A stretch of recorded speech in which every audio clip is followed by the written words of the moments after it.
نعومة شومسكي من وجهة نظره عنده تفسير، نشوف إذا كان ده ممكن يكون مظبوط ولا لا. Those who addressed the hundreds of people who gathered to celebrate FAIR was the world-renowned political dissident and linguist Noam Chomsky. This is some of what he had to say. The U.S. and its allies will do anything they can to prevent authentic democracy in the Arab world. The reason is very simple. Across the region, an overwhelming majority of the population regards the United States as the main threat to their interests.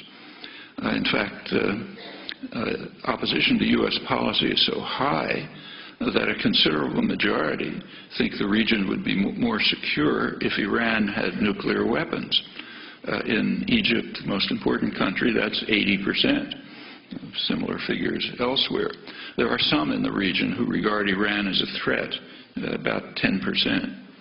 Well, plainly the U.S. and its allies are not going to want governments which are responsive to the will of the people.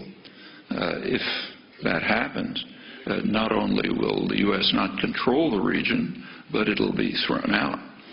What about Egypt, most important country, but not a major center of oil production? Well, in Egypt and Tunisia and other countries of that category, there is a game plan which is employed routinely.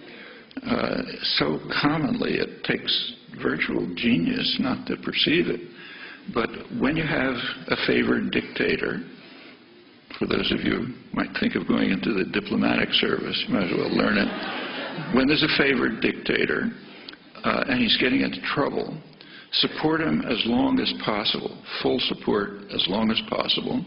When it becomes impossible to support him, like, say, maybe the army turns against him, business class turns against him, then send him off somewhere, issue ringing declarations about your love of democracy, and then try to restore the old regime, maybe with new names.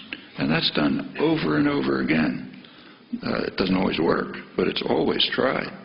Somoza, Nicaragua, Shah in Iran, Marcos in the Philippines, Duvalier in Haiti, Chun in South Korea, Mobutu in the Congo, Ceausescu was one of Western favorites in Romania, Suharto in Indonesia. It's completely routine, and that's exactly what's going on in Egypt.